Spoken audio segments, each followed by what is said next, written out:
আর সেখানে গিয়ে সে টুনিকে বাসন মাজতে দেখতে পায়। এ কি? এই টুনি, আয়, তোর এত বড় সাহস, তুই আমার মুখ ধোয়া পুকুরে এসে ময়লা বাসন পরিষ্কার করছিস? কেন গো সুখী দিদি, তোমার বাড়িতে তো নলকূপ আছে, তুমি তোমার নলকূপ ছেড়ে রোজ রোজ পুকুরের পানি দিয়ে মুখ ধোও কেন বলো তো? আমার পুকুরে আমি কি করব না করব তার উত্তর কি আমি তোকে দিব নাকি? আর তুই তো জানিস এই পুকুরে আমি রোজ সকালে হাত মুখ ধুতেই চলে আসি, আর সেটা জানা সত্ত্বেও তুই এই পানিগুলো নষ্ট করলি। এর জন্য তোকে কঠিন শাস্তি পেতে হবে। দয়া করে সুখী দিদি, আমাদের উপর একটু দয়া করো, আমরা যে অনেক গরিব, আর তাই তো একটা নলকূপ দেওয়ার মতো টাকা আমাদের কাছে নেই, তাই আমরা তোমাদের পুকুরের পানি ব্যবহার করি।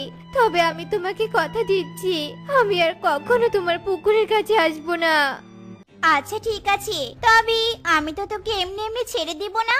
শোন টুনি, তুই 1 ঘন্টা পুকুরের মাঝখানে নেমে থাকবি, আর এটাই হলো তোর শাস্তি। আর যদি কোনো চালাকি করিস তাহলে কিন্তু তোর শাস্তি দ্বিগুণ বেড়ে যাবে।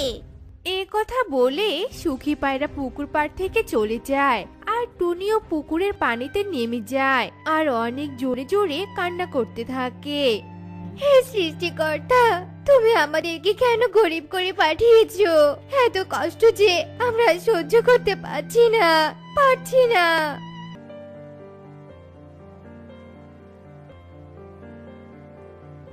কি কে আবার এই সকাল সকাল নলকূপের পানিগুলো শেষ করেছে? সুখিও তো বাড়িতে নেই, তবে কি বাড়িতে কোনো চোর ঢুকলো? হ্যাঁ হ্যাঁ, তাই হবে হয়তো। দাঁড়া বেটা চোর, আমি তোকে মজা দেখাচ্ছি।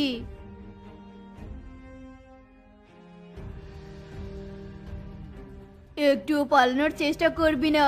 তোর এত বড় সাহস, তুই আমার নলকূপ চুরি করতে আসিস, তাও আবার এই সকালবেলা?